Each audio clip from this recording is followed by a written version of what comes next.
नमस्कार, all India news मध्ये आपलं सहर्ष स्वागत. मी नजीर मुलानी, ऑल इंडिया न्यूज. सर्वांना जय महाराष्ट्र. काल आपण मुद्दा उचलल्याप्रमाणे इथे आपण मुद्दा उचलला होता की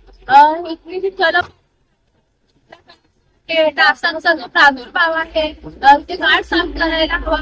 तर त्याची दखल आमदारांनी तर घेतली नाही.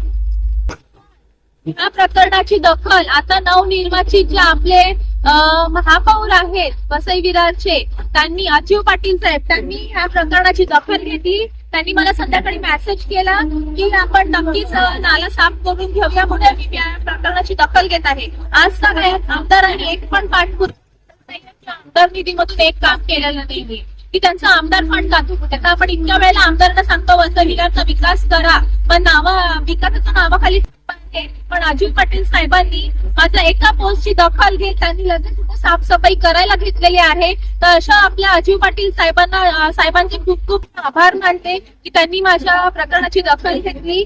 आणि तसेच इथे जो काही आपल्याला नागरिकांना डासांचा प्रादुर्भाव होत आहे, रोगराई वाढत आहे, तर हे लक्षात घेता अजीव पाटील साहेबांनी इथे साफसफाई करायला चालू केलेली आहे. इथे खड्डे पाठवलेली आहे, इथे बघू शकता काम इथे चालू आहे.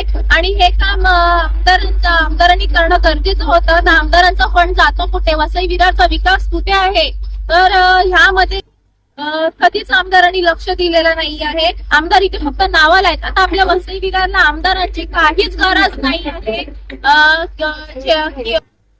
आपण जो पाठपुरावा करत होतो इतके वर्ष, तर कधीच आमदारांनी एकही काम इथे केलेलं नाही आहे. त्या आमदार निधी सोडा, लोकांना त्याचं काही माहिती नाही की आमदाराची कामं काय असतात. ते फक्त नावाला आहेत. पैसे कमवण्याच्या नावाखाली स्वतःचा व्यवसाय चालवतात आणि पैसे कमवत आहेत. त्यांना माहिती आहे पुढच्या वर्षी आपण काही निवडून जेवढा पैसा उकळायचा आहे तो आता नागरिकांचा आपण उकळून घेऊया.